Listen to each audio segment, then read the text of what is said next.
Thank you for joining us. You are a part of an elite group who recognizes that Black women's health should be at the forefront of the national conversation. We are mothers, daughters, activists, entrepreneurs, entertainers, corporate warriors, and more, who help boost the economy and often drive the national conversation. For 38 years, the Black Women's Health Imperative has strived to amplify our voices, help enact policy that protects us, research our issues, create programs that enhance our lives, and produce events like this one to ensure we keep the conversation going about the issues that matter to us most. So, let's get started with our program.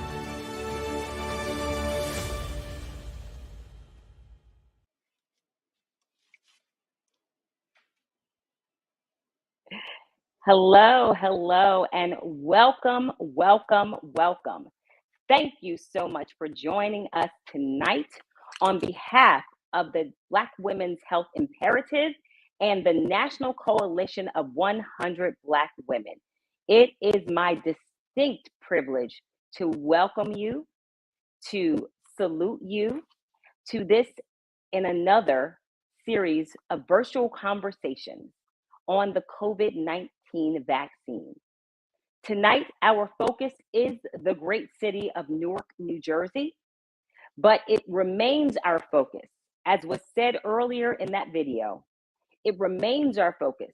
Tonight is about putting Black women's health at the forefront of the policy conversation. And that is why we are here, and that is why we're excited to talk about these issues. So tonight, steps to surviving COVID-19 during the age of variants. That is our discussion. This is an important discussion, and we will discuss the challenges and the questions that are facing our school systems, our businesses, our parents, our healthcare providers, our policymakers.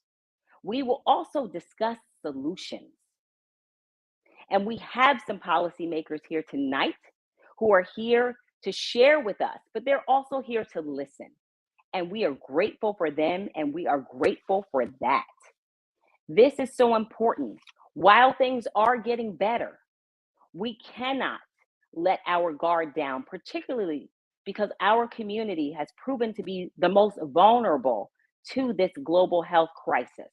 And so we must continue to keep our community's wellness at the forefront of policy conversations and at the forefront of the work that we are doing in our own communities.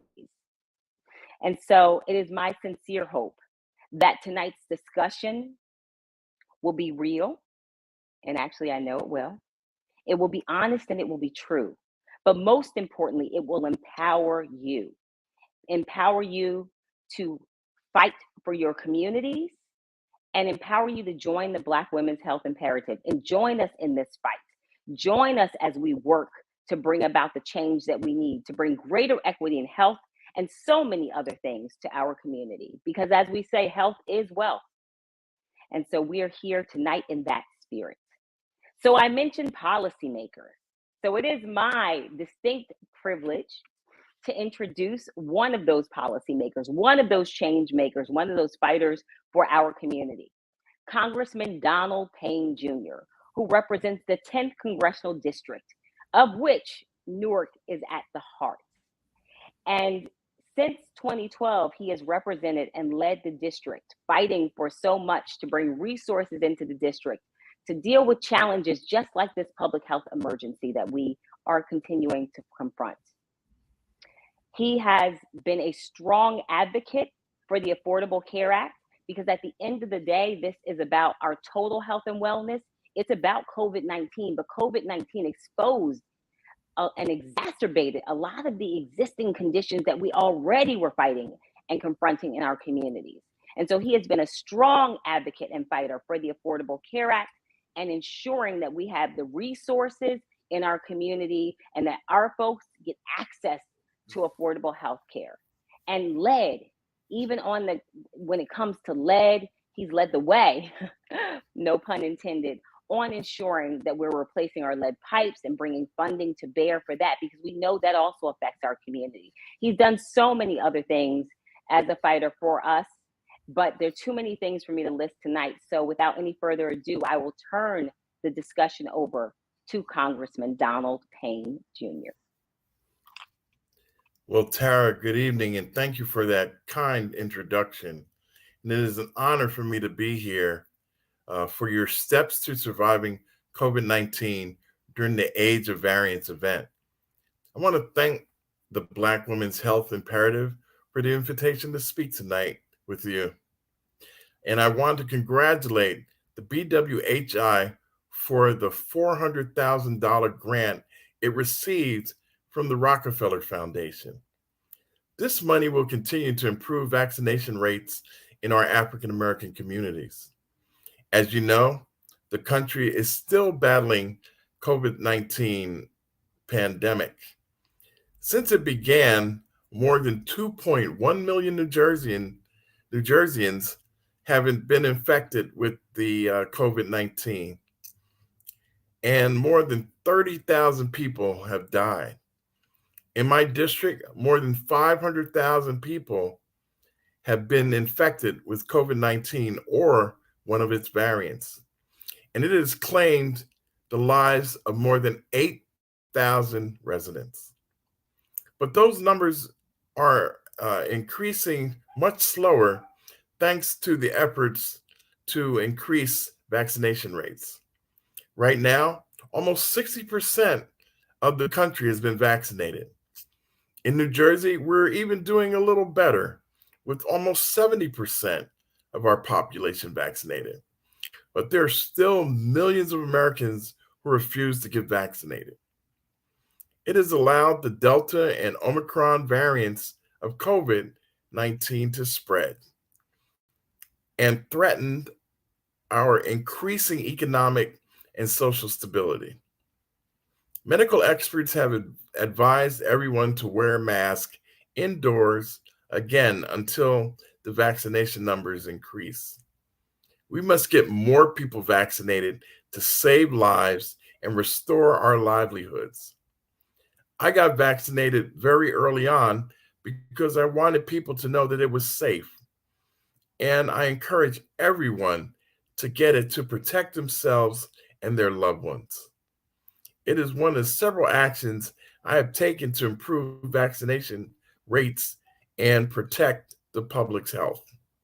Last year, I helped pass the American Rescue Plan. The $1.9 trillion stimulus package helps Americans and local governments deal with the effects of this pandemic directly. The plan established programs to vaccinate every American and reopen every school.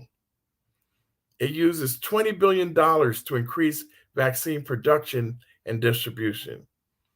And I worked very hard in my capacity of Homeland Security to get a federal vaccination center in Newark to support our entire district.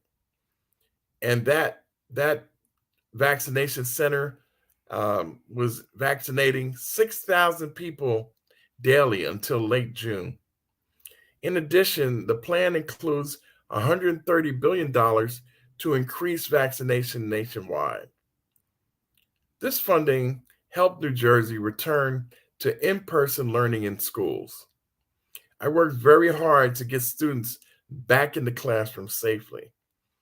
I wrote a letter to the Department of Health and Human Services to designate teachers as frontline workers. And after my letter, President Biden made teacher vaccinations a higher priority. And I wrote an additional letter to President Biden to implement my Mask for Students Act. This piece of legislation allows the federal government to reimburse schools for their protective equipment and expenses. Schools need their funding for student education, and the government needs to reimburse them to support those efforts. But my work is improved with the help of organizations such as BWHI. Their dedication to health of our African American communities creates more awareness of health disparities. It provides the community support necessary to promote my work and improve African American health in my district and nationwide. So thank you again for inviting me to speak at this event.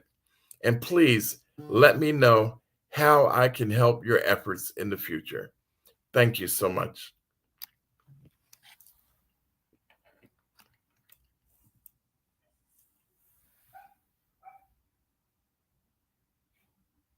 Thank you so much, Congressman. Thank you for your leadership.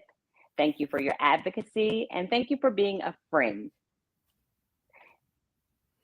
My honor. Now it is my distinct pleasure to introduce Congresswoman Bonnie Watson Coleman, who is serving her 4th term in the House of Representatives. We are so proud of her. This is a Black women's event, so I have to use moderator's privilege to say we are so proud of her for representing us so well, not just with her grace and her elegance, but also with her policies. Most importantly, with her fight for us. She founded the Congressional Caucus on Black women and girls.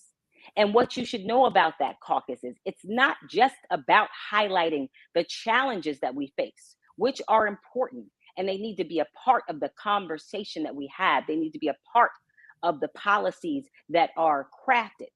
But she founded it to also ensure that the successes and the value that we bring as Black women to the fore is also recognized and baked into those policies. And that matters. I could go on and on about Congresswoman Bonnie Watson Coleman. She was the first Black woman elected to Congress here in the state of New Jersey. She has continued to fight for us, but she's also mentored and paved the way and opened doors and pulled people up that ladder with her. And I can say I'm a beneficiary of that. And so without any further ado, we're going to talk about some of her other great accomplishments, but I'm going to do it in the context of the questions that we have for her tonight. So without any further ado, Congresswoman Bonnie Watson Coleman. Hi, Tara. It's so good to see you. And it is so good to be a part of tonight's discussion. You've got an amazing panel. Experts are going to be able to explore some of the most pressing questions in our community, as well as explain some of the solutions. You had Congressman Payne. You know, when Congressman Payne's father was a congressman, even though I didn't live in their district, he was my congressman. So Congressman Payne comes to my part of the state, and I go to his part of the state like I am tonight. And we know that we represent us all across the state of New Jersey. So it's always a delight to partner with him. And I look forward to having this conversation because this is a very, very important topic for the well-being of our mothers, our fathers, our grandparents, you know, our young people and our children. And they need to have the benefit of all of the resources, all the science and all of the medicines and things of that nature that are available to them. So let's get at it and have a conversation about some of the work that we've been doing. And let me just correct you. I'm the co-founder of the Congressional Caucus on Black Women and Girls, the first ever in Congress. We co-founded it with Robin Kelly from Illinois and Yvette Clark from Brooklyn. She says, make sure you say Brooklyn, New York. So we kind of like are all over the country here. And I want to talk a little bit about that, but I also want to talk a little bit about, you know, how important it is to be on the Appropriations Committee when it comes to dealing with a once in a lifetime pandemic in our community. Absolutely. So let's get into that, Congresswoman, because that's a great point. We all hear about the powerful Appropriations Committee, and we know it's meaningful. We know it matters. But share with us why it matters so much that you are a member of this very important committee and what it's allowed you to do to help our state and to help our country, frankly. Thank you. I think one of the most important things that we were able to accomplish is to put a focus on underserved communities, particularly the Black community, but also the indigenous people's communities and the Latino communities as well. But as it relates to our communities with the leadership of a Barbara Lee on appropriations and a number of us, we made sure that there were resources that were targeted to our communities and in various forms. First of all, we had to make sure that we had voices that were validated in our communities to be able to communicate what was important. And so there were resources that were set aside just for communicating and educating. And then we had to make sure that vaccines and testing and other information, medications became available in the places that we were at the times we were available to come. And so there were millions and millions of dollars that were set aside in both the CARES package and subsequent ARPA packages as it relates to our community. But the most important thing is that we recognize that Black women and Black men, but Black women in particular, do have pre-existing conditions. I mean, we've got blood pressure, we've got diabetes, we've got sometimes obesity, we've got other challenges. We work in communities that we're facing the public, and we were most susceptible to being exposed. So we were able to designate resources, tens of millions of dollars, hundreds of millions of dollars, to go to those efforts around the country. And I think that it's made a difference. We haven't gotten as much as we'd like done, but we certainly have ensured that we're not an afterthought. And so having a Black caucus that consists of more than 55 Black members of Congress, having a congressional caucus on Black women and girls, having Black women and men in the Appropriations Committee means a lot, that our communities don't get left out or don't get thought of second-handedly. And thank you again, Congresswoman. And one thing I would say, I want to punctuate the point that you made. Many times we are the essential workers. That's the point you made. And you brought those resources to support the essential workers, of which we comprise a disproportionate percentage. And people tell us that we're essential workers, but then they don't treat us like we're essential. And that's why your voice does matter, because you recognize that we can't just say someone's essential, right? We believe them to be essential. Let's put the policies to match that. So thank you for that. And that explanation of the Appropriations Committee. And so with respect to the Congressional Caucus on Black women and girls, let's talk more about that and the work that you're doing there, and how folks, if they want to, can sort of access some of that and benefit. So as part of the caucus, we have pushed out issues that just haven't had the kind of attention as it relates to our intersection of race and sex. And so, I have a Moms Act, which will allow pregnant women in particular who find themselves without the right kind of insurance to be able to get the insurance that they need so they can have the care that they need. We have highlighted issues about the disparities in healthcare, about the disparities in maternal morbidity and mortality.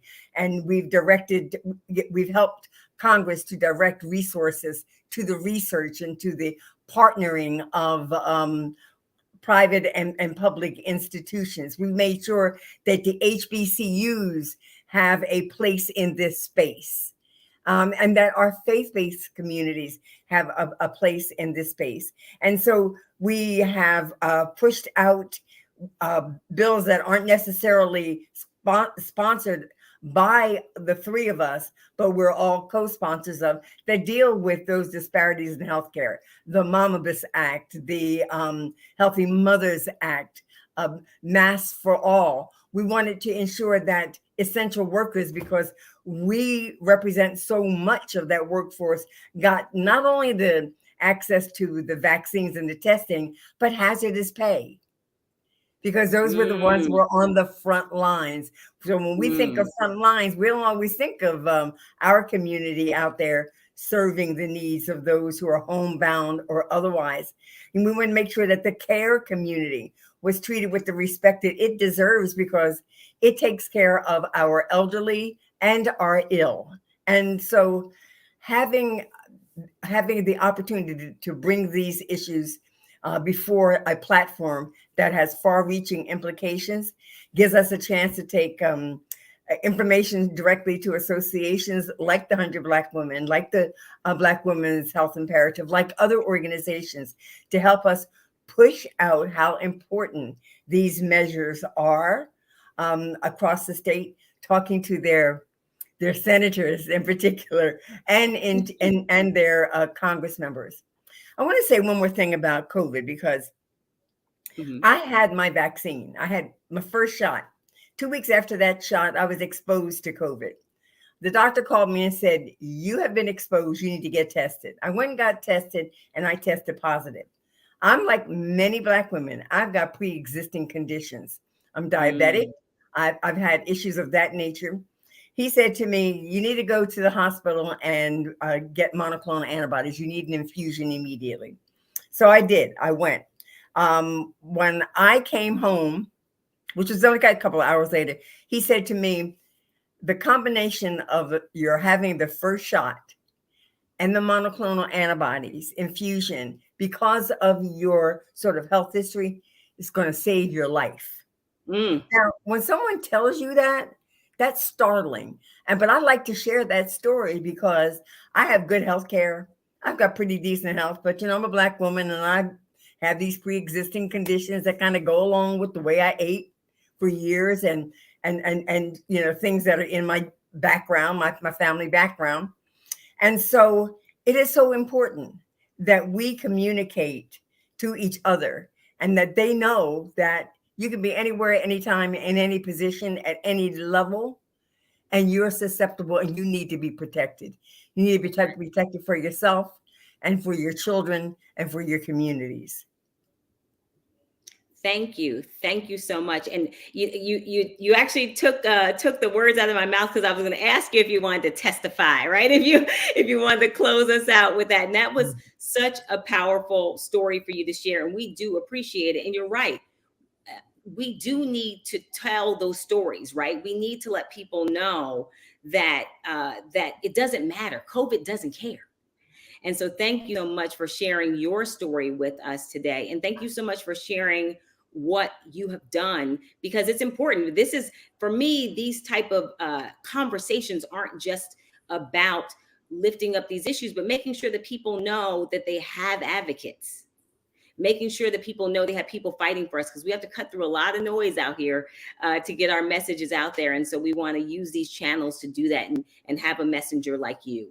And may I say something in closing about that? And we need to know that you're out there and that you're bugging us. Please call us. Please write us. Please email us. Please text us. Because Congress needs to understand, both houses, that there are constituents all over this country, red states, brown states, blue states, purple states, whatever, that are interested and concerned about the health and wellness in our communities, and that we're all in this together than people realize. And so we need our lawmakers to respond in kind. Perfect. Thank you, Congresswoman, for your time. We are at a time now, and I know you also you're busy serving your constituents, but we really appreciate you taking the time. And I want people to know this is why who we elect matters. The story she shared about the pre-existing conditions that she had, all of that shapes her policy perspective. And this is why electing the right people like Congresswoman Bonnie Watson Coleman matters so much, because they bring that perspective to the table that shapes the policy that affects all of our lives, especially the lives of Black women. And we need to have our perspective known. So thank you so much. And thank you for reminding us to make some noise. I think that's the takeaway. Make some noise. As we used to say, Congresswoman, we would say together, the squeaky wheel gets the oil in politics, right? That's right. All right. So thank you so much. So it is my pleasure now to introduce our panel. And let me just say, before I introduce our panel, I'm going to keep the introductions of the panel tight, because this panel is a rock star panel. And what a privilege, what an exciting panel. All of our panelists tonight are people who are fighters, who are trailblazers, who are out there doing the work. And so that's what you need to know. And they're knocking down those doors so that we can walk through them. And they're fighting for our health. And that's why we're here tonight to discuss. So without any further ado, let me introduce Dr. Matthias Fredericks. She is a surgeon, a general surgeon by training, and a physician informatist. I hope I pronounced that right. And at present, she works as a director of clinical services, and she also implements the digital health solutions at IKS Health, a global healthcare company, and she works in the Northeast region. She has an extremely impressive background, Columbia University. She's a graduate with a Bachelor of Science degree in chemistry, and minors in mathematics and music. She attended medical school in Philadelphia and graduated from Heyman University School of Medicine. And she returned to New York to complete her training in general surgery at New York Methodist Hospital and Brooklyn Hospital Center. And she's done tons of research. She's also been out there to make sure that when we do develop these treatments that we develop for our community, that equity is at the heart of it, and that we are centered in these treatments and that we are part of the process, because I know there's a lot of fear out there. So I want to just flag that. So that is Dr. Matthias Fredericks.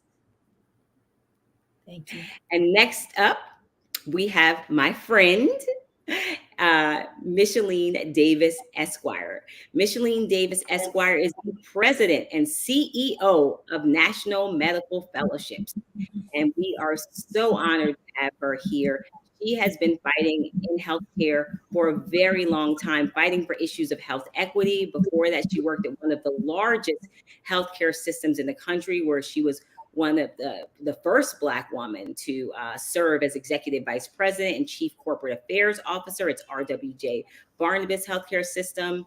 And she worked there and really brought to the table for them this emphasis and this centering, again, of equity and ensuring that everything that they did, that it centered equity, inclusion, diversity. So that was a big part of her work. And also ensuring that as they operated in these communities, in the communities where we live, that the impact benefited our community as well, the financial impact as well too, because as we have said, these issues are all intersectional. And Micheline has had esteemed positions throughout government and policy as a leader every single step of the way.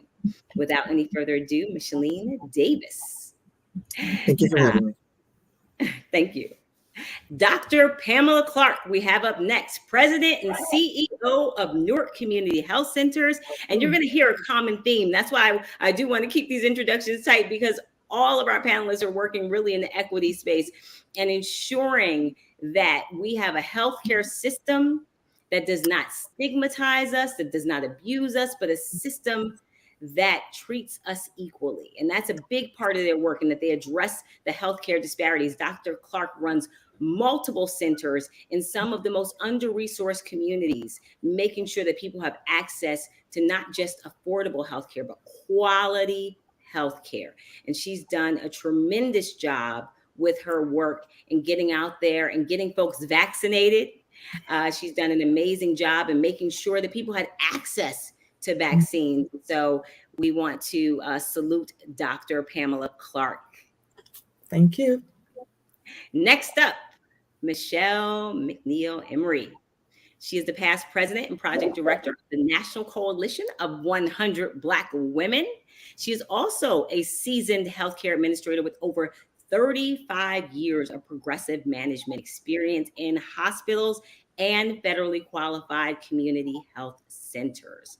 She has again been a champion and an advocate, particularly for the uninsured and the underinsured, making sure that she built those connections so that they could access our healthcare system. She served as a practice administrator with the Johns Hopkins Health Center in Baltimore, Maryland. And again, another person, you're seeing this common theme of equity and inclusion and these wonderful people that we have who are fighting for us. And so I'm going to just keep it moving. But we have Michelle Mcneill Emery. So next up, we have Judge Alexander Williams Jr. He is a retired judge, but he was a former United States District Judge in the United States District Court. And again, what am I talking about here? Accolades. And again, we're talking about intersectionality. We're talking about how all of these issues are related. And we can't just fix one, we have to fix them all, because every single thing affects what we're talking about tonight. And this COVID-19 healthcare crisis has shown how all of these issues come to the fore and cause harm in our community. But he has done an amazing job fighting for criminal justice reform in our community, and was involved with the Freddie Gray civil case in Baltimore as the mediator. And so there has been so much that he has done for our community as it has to do with equity. And what we're learning is how important judges are. Who represents us in our court of law matters. And that's why we're so proud and so happy to have him with us tonight, Judge Alexander Williams Jr. So thank you to all of our fantastic panelists that we have here tonight. So I'm going to start with a question that I think there is a lot of misinformation out there that we're hearing as it relates to vaccines. And I do want to, we're going to get into a lot of it. We're going to dig in on a lot tonight. But I want to start with the fact that, first of all, positing there's a lot of misinformation. So know that when you hear things. But I want to talk about something that we're hearing so much of, and that's really having an impact and causing people not to get vaccinated. And so this issue of vaccines affecting the fertility of not just women, but also men. So women being concerned about their partners. So Dr. Matthias Fredericks, can you just give us a little clarity here and some accurate information here about this big issue? Absolutely. Thank you so much, Tara. Thank you, Black Women's Health Imperative. I'm just tickled pink to be on this panel with these esteemed ladies and gentlemen. Thank you. I would say that with the fertility issue, I wish I had $1 every time I've heard this question. Mm-hmm. And indeed, the National Institute of Health responded to this really concerning issue among people of color, among everyone. And they did a trial called the Presto Trial. They looked at 2,000 couples. The ages of the women were between 20 and 45. The men were varying ages. None of the male-female couples had issues with fertility over the period studied. However, interestingly, the male participants had developed COVID infection, had an 18% decrease in fertility. So there you go, even more reason for us to get vaccinated and to consider this. So the moral of the story is that obviously 2,000 couples is not, a huge number, but it's a very good and sizable study, and we should definitely hear what they're saying. Thank you for that. And it's unfortunate that you're hearing this question so much, but we have to keep pushing back on the misinformation, because if we don't, then the misinformers win. So thank you so much for taking the time to educate us today. Absolutely. So in terms of, so we have a lot of ground to cover here. And so I want to stick with COVID. And I think one of the things that the Congresswoman did was share her story. And I thought that was so powerful. And so people are tired, right? They're tired. They don't want to, they want to be able to go back to their normal lives. And so that's what the spirit of this question is. So we know we're rapidly approaching the second anniversary of the shelter in place. And we none of us thought we would be here, right? So I want to ask that you share with us your experience and what it's been like for you, and how you've had to adjust to the situation that we're in right now. And I'm going to go to you, Micheline Davis, Esquire. Thank you for the question, and undoubtedly thank you to this absolutely incredible organization, both organizations, to be able to come together Black Women's Health Imperative is second to none in advancing policies and issues really important to the core of our community. And National Council of Black Women, it's exactly right there. So I'd like to say thank you to the both of them. I love the question that you ask. I think that as a result of the pandemic, well, two things actually. Let me back up for a moment. Tara, you said it in the framing of your question that none of us thought that we would be here. Those of us who actually do public health kind of figured, kind of sort of, that we would, right? What we know is the fact that on average, pandemics typically actually last about 3 years. And that was actually based on some of the studies done around everything from the Spanish flu to things that happened and occurred before then. Here's the rub, right? They didn't even have the air mobility that we have now. We truly live in a global village. And so it is not surprising to us that we are still dealing with this virus. I think that what is surprising, quite frankly, is the way in which the virus has morphed and done things that traditional diseases and traditional viruses, right, have not done. And so as a result of that guessing game, that level of uncertainty is still a question for those who are both involved in public health, but quite frankly, the scientists themselves. I think that lots of folks, as you said, we're tired, get a little confused because of the fact that not only is there misinformation that out there that's actually intentional, but also we see a lot of the experts, right, change their minds, right? We have folks saying, okay, put your mask on, take your mask off, right? We see this all the time, and then they're like, put it back on again. I think that what we're seeing right now with a lot of policy decision makers saying, okay, you can remove your mask because they were taking a look at Denmark, which seemed to really drive down their numbers. Well, I got to tell you, I saw a report out from Denmark just last week. It talked about the fact that they're at record highs of death as a result of COVID, right? And so I think that what's really keenly important is that we remain super vigilant. I think two things. One, some of what I had to do personally was that I took advantage of the opportunity to pivot in the pandemic, right? I literally call it the pivot of the pandemic. I think all of us can agree that as we look forward at our lives and even backwards in our rearview mirrors, I think that there's something that kind of tells us, you know what, tomorrow's just not promised, not even a little, right?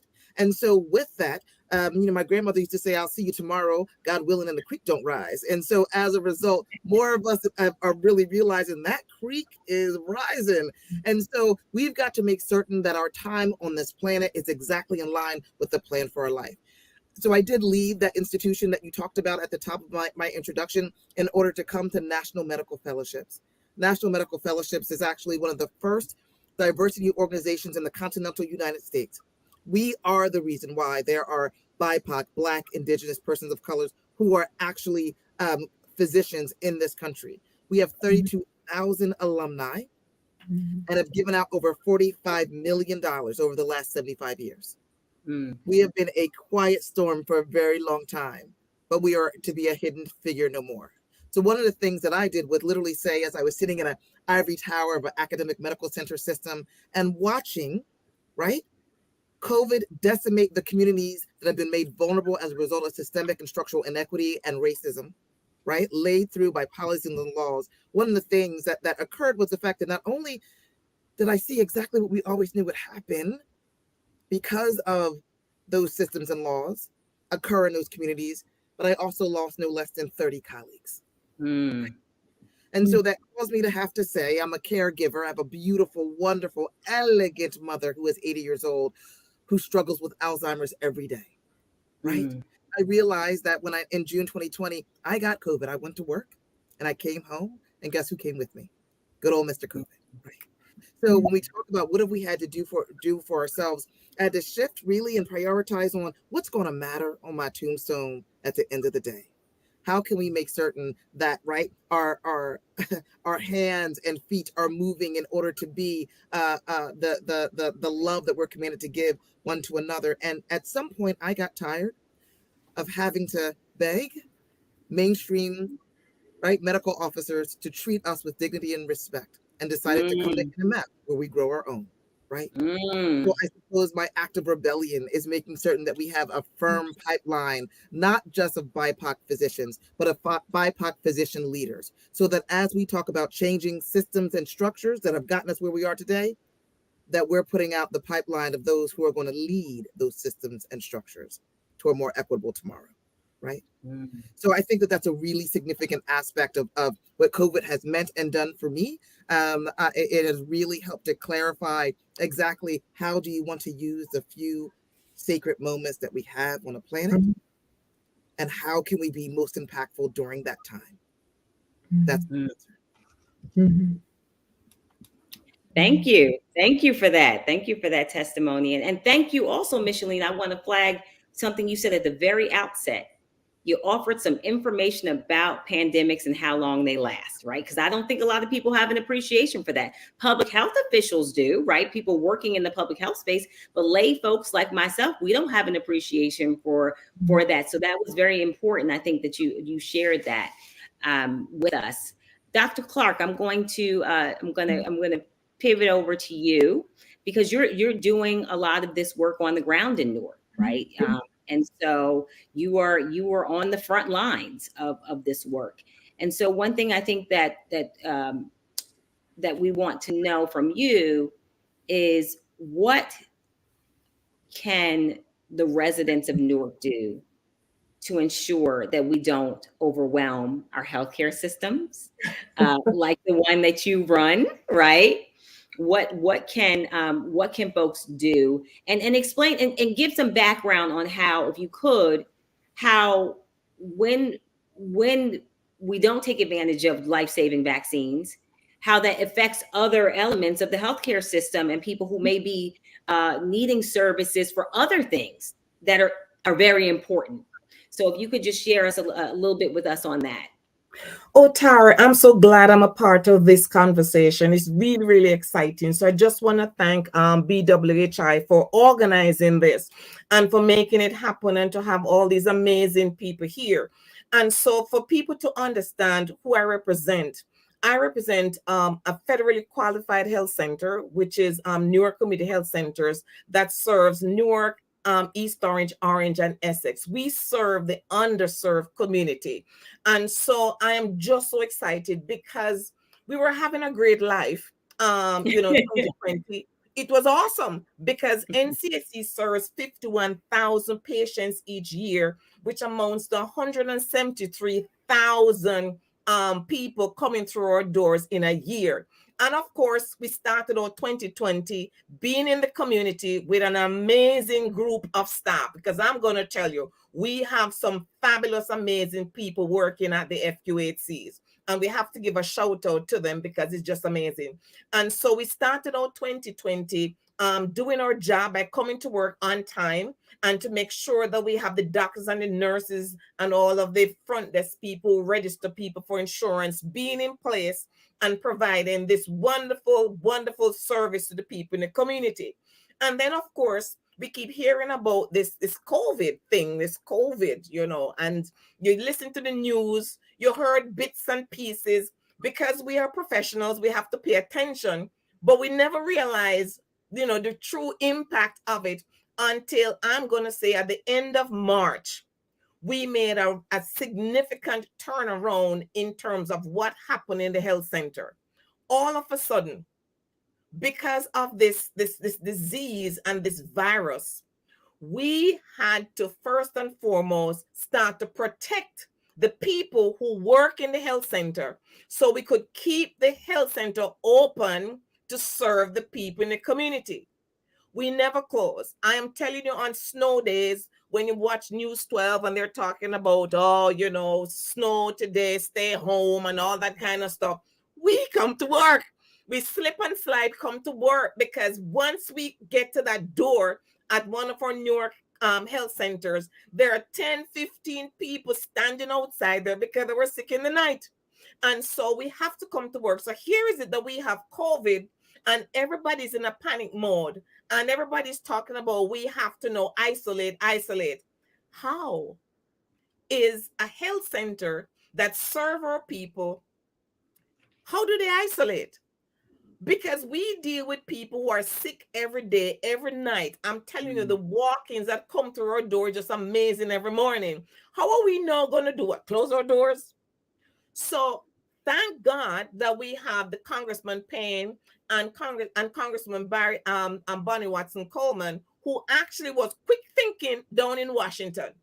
And I'm telling you that by the end of March, early April, we were getting PPEs, masks, gowns, everything. When I talk about PPE, they were just giving it to us because they didn't know. They were trying to figure it out.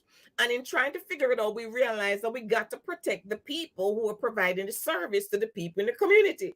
And because we are bound to keep our health center open, to serve our people who have all these healthcare disparities, we got to keep our health workers safe. And so we were getting masks, we were getting face shields, everything. And I'm going to tell you something. The providers were afraid. Let me tell you something. One day I went to work, and here is one of our providers saying, Dr. Clark, I'm afraid. And I'm going to tell you, she said, what are we going to do? And why she's saying that, I'm looking at her, which I couldn't recognize her. You know why? She had on, when you're going to surgery, you have on the hat, the covering on the head. She had on that. She had on a face shield. She had on a mask under the face shield, two of that. She had on the full gown, straight down to the ankle, and she actually had on those booties that you wear when you go into surgery. Could I recognize her? No. So what I'm saying is, we at the FQHC who have to serve our people have to come to work, and we have to be there to serve. And so therefore, what we did is that we covered ourselves, we donned everything possible. And so for months, that is all people were wearing, and that was all they could see. I'm really happy to say that this year, when you look at the fact that no, we don't wear the face shield anymore, we just wear the N95. And we only done full PPEs when somebody comes in to be tested or they have symptoms of COVID. So what I want to say here is that we do have what the community needs to help them to care for themselves. Thank God for Washington. We have the vaccines. We have the tests. We have the PPEs.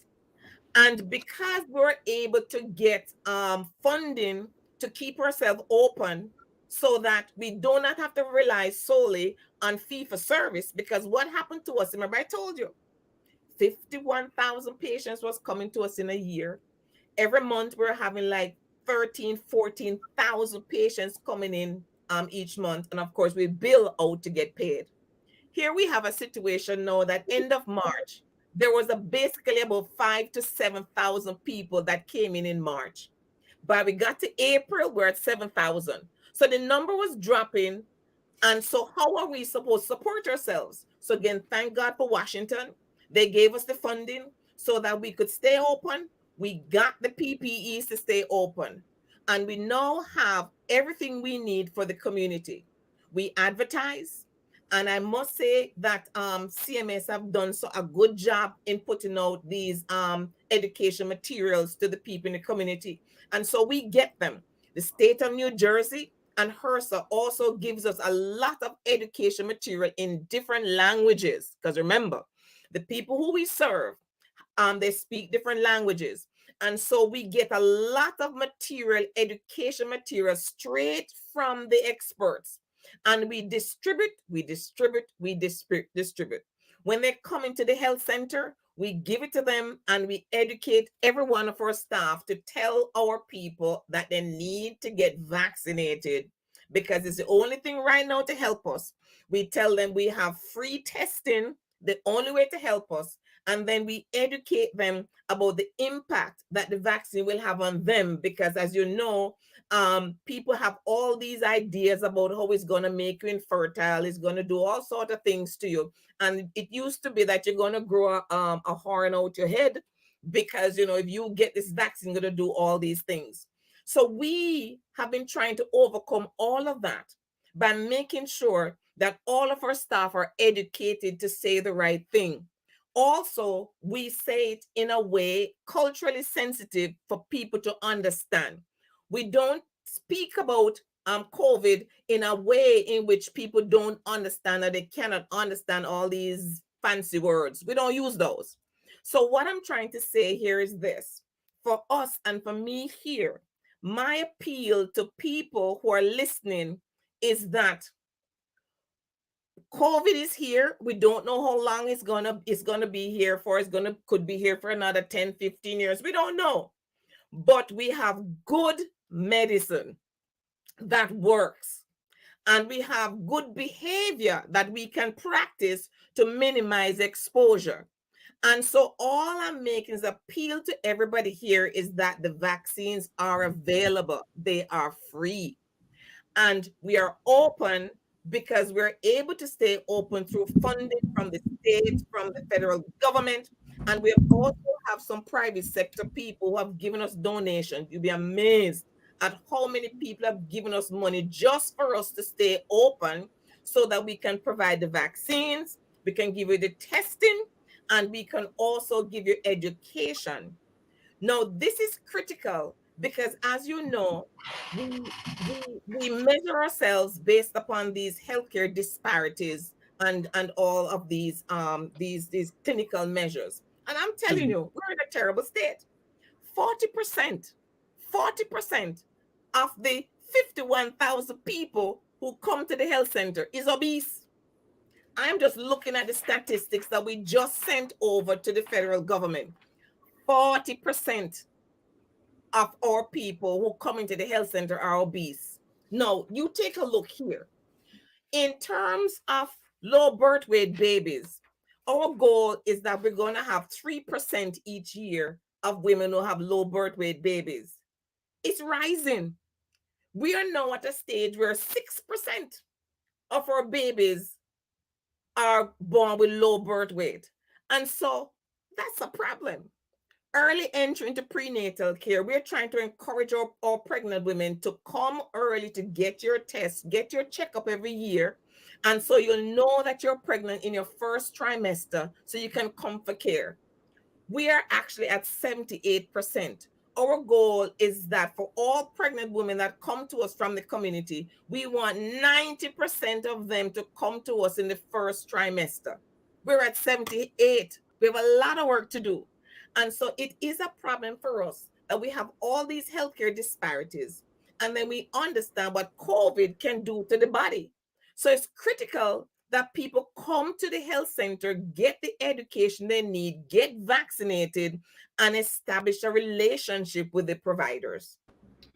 Dr. Clark, thank you for that. Thank you so much. You gave us a lot of information, and you also re-emphasized what we're talking about. All of these issues are related. This discussion is about COVID-19. This discussion is about the vaccines, but we have to focus on community wellness too. We have to keep that at the forefront too, because ultimately all of this is about getting our community healthier and promoting wellness throughout our community. And so I want to go to you, Michelle Mcneill Emery, because Dr. Clark gave us a lot. And so I'm going to sort of piggyback off of some of what she shared, but you worked in the hospital system as a hospital administrator.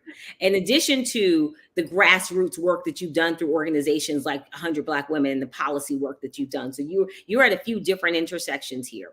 And so there's so much that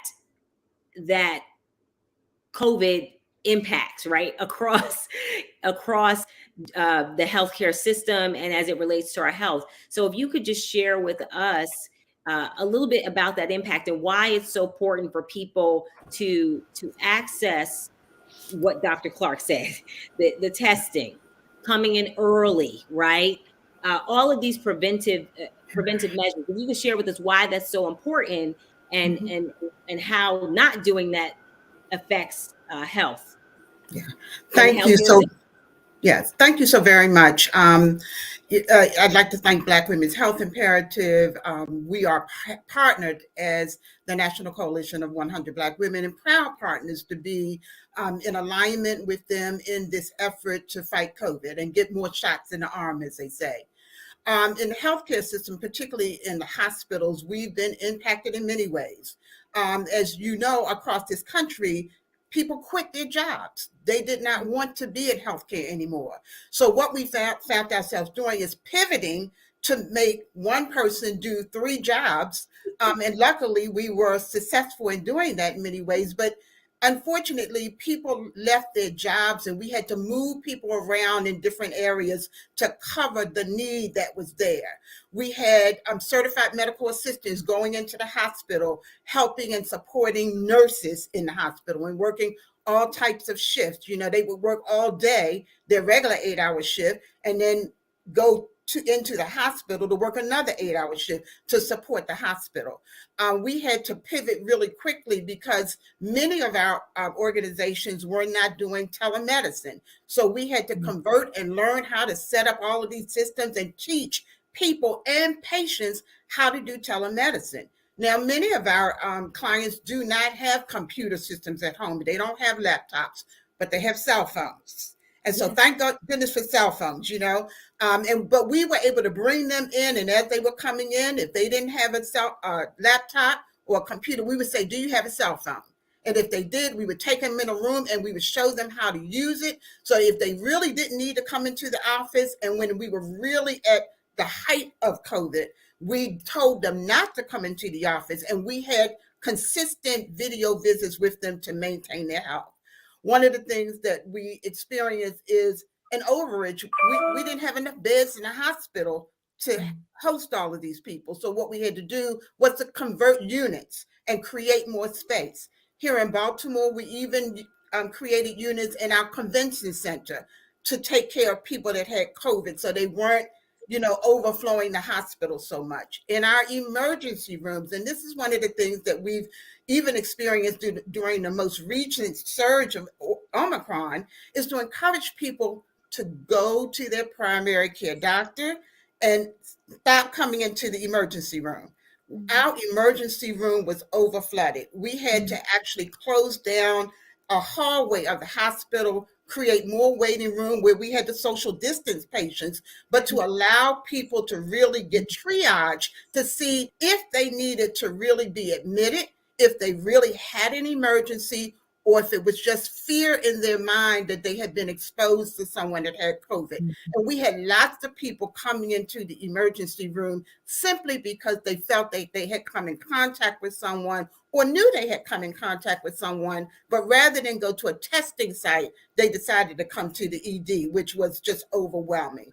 So we were able to set up many, many more testing sites throughout the city, throughout the state of Maryland, actually, to really gear people to, and it is calming down over the last 2 weeks. So we're seeing the numbers come down, but it has been quite frightening for everybody. And I would just give a shout out to what I call our healthcare heroes. And thank you, Dr. Clark, for the work that you've done in all of healthcare. I don't care in what entity you worked in, what your position was.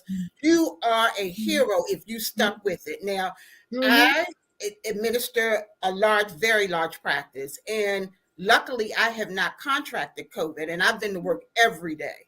However, my staff was constantly going out, and I had to fill those seats. I even sat in their seats in many days to make sure that the patients were being registered, patients were being called, patients were getting what they needed. Not my routine work, but somebody had to step in and do it. But all administrators were stepping in to do these jobs, and we continue to do this every day. It's unfortunate that people left their jobs. It's unfortunate that people have contracted COVID, but I'd say you need to get your vaccination, particularly if you have children, if you have families. Many of us are caretakers for older members of our family or our own children or grandchildren. We run the risk of infecting them if we are not protected.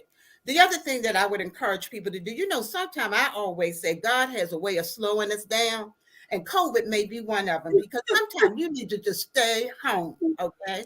You need to stay home, because going out into restaurants and things where people are not masked, particularly when the surge is going on, or going to that party that you just can't live without going to, somebody's going to be infected and they're going to pass it on. You know, you've read about people going to weddings and turn around and the whole wedding party was impacted. These are things that we can do without if we want to live, if we want to survive. And I don't know anybody who has not experienced a death of a loved one, a death of a friend, a death of a colleague because of COVID. Yes, we do have multiple health issues. And when we have these conditions, if we get COVID, our chances are not very good at all. Not very good at all. And, people don't seem to understand. They don't get it until they're sick or they lose someone. And I have seen this over and over in the hospital where that one person said, I'm not getting vaccinated. They get sick and they're gone and they've left family, young children and everything. So we need to get vaccinated. We need to get our boosters. We need to get both vaccinations, and we definitely need to get our boosters. Anything that will protect us and protect our community. It is not something that they're giving us to try to get rid of us. If we don't get it, we're doing ourselves harm. We need to get it to save our communities.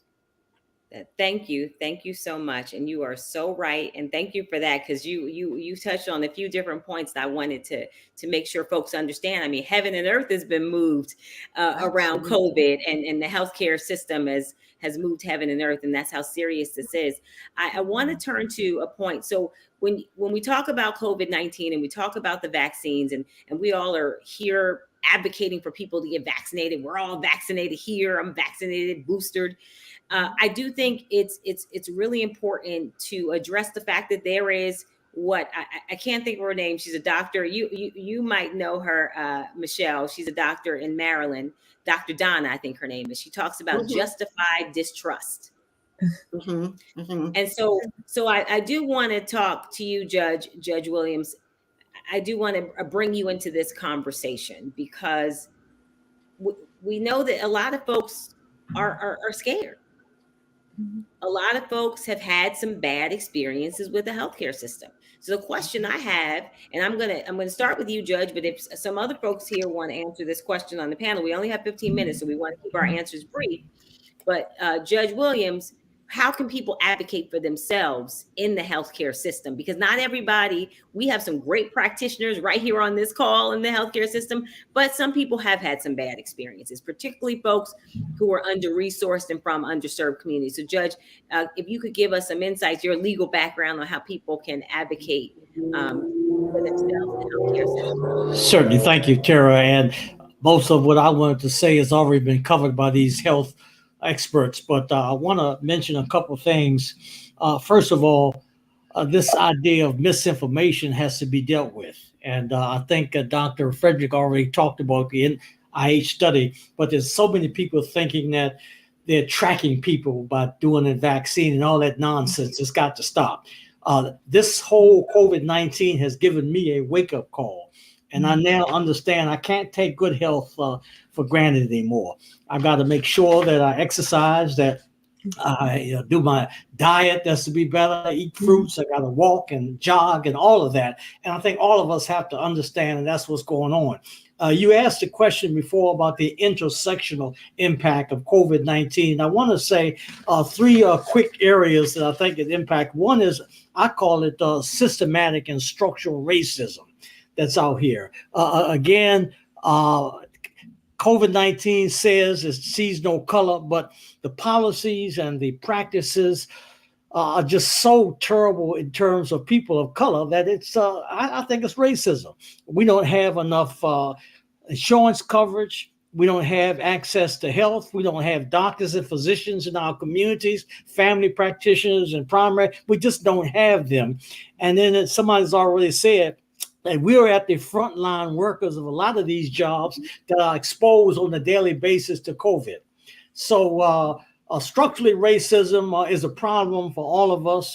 When you talk about giving tests to families, you only send 3 or 4 to each family, but some of our families have 8, 9 people, and we don't take that into consideration at all. There's also bias in terms of how staff and providers treat and respond to Black versus white patients. What do you call this thing? Algorithms. Again, they have these preconceived notions that Black people don't have pain or these kind of preconceived notions implemented by a lot of people, and it's to our disadvantage. So systematic and structural racism is a problem. And also this COVID-19 impacts other areas. For example, I'm in criminal justice. I've done it for a long time. And you have people incarcerated, they're waiting for their trials, they can't get it. And we also have people, once they are released, they don't have insurance. They need Medicaid or Medicare or something, and they just don't have it. So many of us have mental health issues. We're on a medication that we don't follow through what we're supposed to do, which is a problem in that area. And of course, the last area of intersection, of course, is Black businesses have been closed. They haven't been able to reopen. Somebody's already said that we lose jobs, sometimes voluntarily, sometimes involuntarily. So this thing is a massive negative impact on people of color in particular. And whatever these experts have told us, we really need to take into consideration these points because it's vital. Mm-hmm. Mm-hmm. Thank you for that. And that's what we want to emphasize. You know, we've been through this. Here's the other issue. We've been going through this pandemic this so long, and I still haven't figured out the mute button. But thank you so much, Judge Williams, because we want people to understand that COVID is not isolated. It impacts so many elements of our lives. But we're getting some questions coming in from the audience. So I do want to get them in there. And we only have so let's do a little bit more of a rapid fire here, because we only have about 8 minutes left.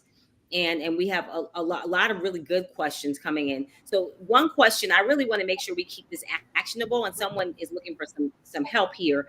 They want to know, where can people in Newark find resources on vaccination, booster shots? Where can they go to get vaccinated? Are there still long wait lines to book an appointment? So I'm going to go to Micheline. I'm going to go to you first, and I'm going to go to you, Dr. Matthias Fredericks, to kind of fill in there. But Micheline, I'm going to go to you. Yeah, thank you so much. So the hospitals that are in Newark, Newark Methodist Medical Center, headed up by Daryl Terry, and certainly University Hospital with our dear friends Dr. Sharif Al-Nahal and the good Dr. Chris Purnell. They both have community vaccination clinics, and so you can definitely go there. And so I want to make certain that folks understand that that's an opportunity that they can take advantage of. Those clinics are still up, they're still running, quite frankly, and are still open to the community all the time. I also, Tara, if I may be so bold, would like to dedicate a portion of my time to defer to Dr. Pamela Clark, because Newark Community Health Center is actually one of the largest community health centers in the state of New Jersey. He has several sites all throughout the greater Newark area, and I think it's imperative that she actually be able to provide them with information pertaining thereto. Dr. Clark? Yes, thank you so much. All I'm going to say is www.nchfq8c.org. www.nchfq8c.org. If you go there, you're going to see our hours of operation. You're going to see we have sites in different places. So you can't say you can't come because you don't live nearby. There is an FQ8C right next door to you. So go to that website and you can actually do that. Also call 973-323-3669. 973-323-3669. Schedule a vaccination appointment. And if, God forbid, you can't schedule the appointment, walk right in the mornings. We will never turn you away. All right, so you got some resources here. I'm going, Dr. Matthias Fredericks, since we got a good number. If you want to add some resources, but I also want to add to your plate here another question in addition. If you want to throw some resources out, we want to make sure folks who are listening who want to know what to do know. So they got Dr. Clark at Newark Community Health Centers. They have the community health centers that Micheline mentioned. But we have a question here about COVID fatigue. And how people who've had COVID now experiencing this and affecting them at work. And so we have a question of how individuals can deal with this type of fatigue resulting from COVID-19. So I don't know if you want to give a little insight on that too. I know it's a developing thing that we don't know as much about it, right? But I do want to make sure I highlight that question. Maybe we could even direct them to a resource. So I'll go to you, Dr. Matthias. Right, and I'll make this brief. I realize that we're definitely not there in terms of knowledge transfer on COVID fatigue. But I was just having a conversation prior to this conference call with one of my colleagues here who had long-term COVID. So the effects of COVID range from your continued loss of smell, which of course affects your taste. So now you're adding more salt to your food. So that's a terrible thing. To even cognitive function problems, memory, nervous system. So fatigue, it might be multifactorial, but definitely there has been documented and anecdotal evidence that the fatigue exists. How to combat it? Obviously, you have to get proper rest, proper nutrition, stay away from the ice cream, McDonald's, all that stuff that we like, alcohol that has caused a tremendous increase in alcohol use in this country since COVID. So these things that you want to sort of pare back on, and then now go to the things we just talked about: exercise, the metabolic health, making sure that you have actually talked with your physician if you have this, because they might be able to check your blood work. Maybe there's something else going on, because gaps of care, quality gaps of care, we call it, have suffered during COVID. People haven't gotten mammograms, people haven't gotten their routine tests. So all that is sort of multifactorial. Thank you. Thank you. So I wanted this is coming up, and this is a question I'm seeing a lot of here from the audience, and I'm hearing it too.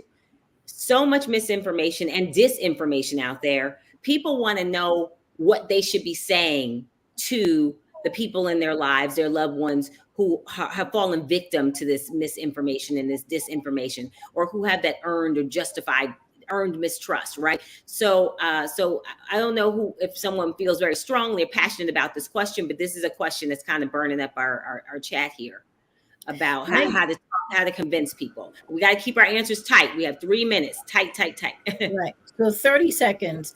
The internet obviously wasn't in existence 100 years ago when they had the Spanish flu. If we are ever going to get sort of some control or some collaboration, we have to sort of work together in communities such as Dr. Clark Community Health Center to make sure that we remind patients that they're the source of information, not Dr. WebMD. Dr. Clark, I think you wanted to jump in. Yes. And I'm going to say this. There's a lot of people out there, or people who actually know the truth, and they need to start speaking up. And if they tell it to their friend, their neighbor, their sister, and their brother, keep saying it. But please don't get angry, because a lot of times everybody's so opinionated now, they get angry and upset. So people who know need to keep talking to their sister, their brother, their children, and keep repeating it. Don't get angry. Just keep saying it. And sometimes you got to walk away and then you come back. And I think it would help a whole lot if we talk to each other. And for those who know the truth, you've got to start speaking up. You must, because it will get through if they hear it from you. And I would also say that we just can't take everything off the social media for granted. We've got to distinguish between what's true and what's untrue. And sometimes you have to talk to your doctor and other medical people, like ones on this panel, who can give you the true and correct information. And I think that you always have to let people know that you care about them, you're concerned, and that's why you continue to have the conversation, and take the opportunity to, wherever you are, to have that conversation, even if you're among people who have already been vaccinated, because we stand as witnesses that we're still here. So, you know, if I'm still here, then you can still be here too. And I want you to be here with me. And I don't have a horn growing out of my head, and I got vaccinated a long time ago. So what I want to do is I want to leave it. I see you all are. I see some interesting thoughts in the chat from each of you. So my thought is, why don't we do a rapid fire round to close us out with your closing thoughts? whatever your best advice. You want to offer a resource, you want to offer a story, just whatever it is, keep it tight and short. But let's do a rapid fire round. So Judge Williams, let's start with you. We didn't talk to you as much. You had some technical difficulties at one point. So let's go with you, Judge Sure, Williams. sure. Kick us off. Thank you. I would just urge all of the listeners and those who tuned in, just don't take good health for granted. Make sure you get wake-up calls, you take care of your health, you get your screening, either breast cancer or prostate cancer. Do all these things that's necessary to make sure that your health is maintained. All right, Michelle, Mcneill, Emery. Just remember that there is access for everyone for COVID. Make sure you are tested if you feel you need to be tested, but make sure you get the vaccine. And if you are afraid, talk to somebody about it.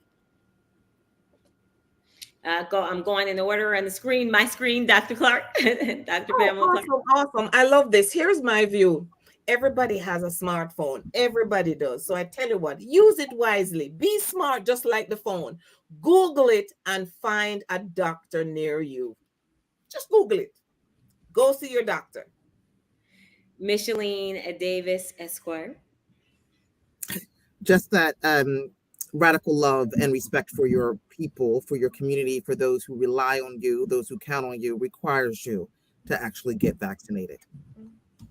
And Dr. Matthias Fredericks, I'm just gonna I want you to close us out with your final thought. But one thing, folks, we do have a couple little medical questions, so if you go work it in there. But just folks wanting to this idea of the booster shot, and if they're fully vaccinated, do they really need it, right?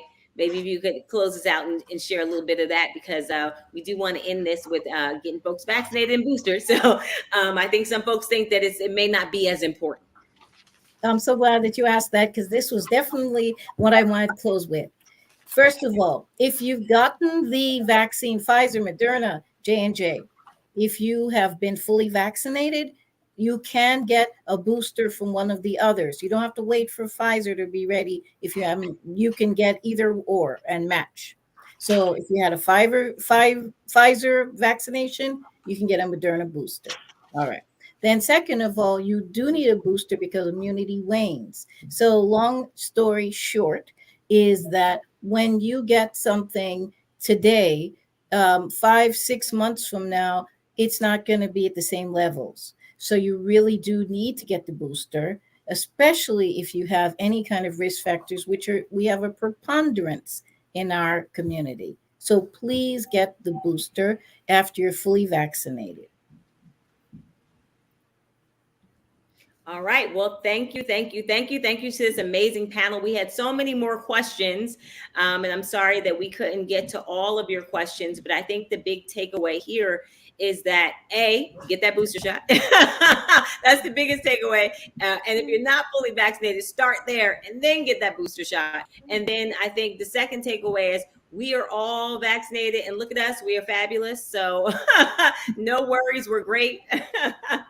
So we all got vaccinated a long time ago, because I know a lot of people have these, they want to wait and see. That's the other thing we hear. People want to wait and see. So just so you know, I did it way back when. It's been almost a year. So I waited, and you don't have to wait and see. You can see we're good. And then I think the third takeaway is that resources are there, right? There are resources in the community to help you, and there are people who want to help, and who are fighting for our community's wellness and our community's health. Dr. Clark with Newark Community Health Centers, reach out to them, walk in, call them, go online to their website. She plugged the website.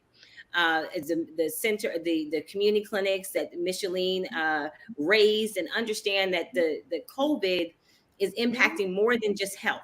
We got to get through this because it's holding our community back in so many other ways. And so I think those are the big takeaways, and there are many more. So I want to thank this amazing panel tonight for sharing their insights, their wisdom, their time. And I want to thank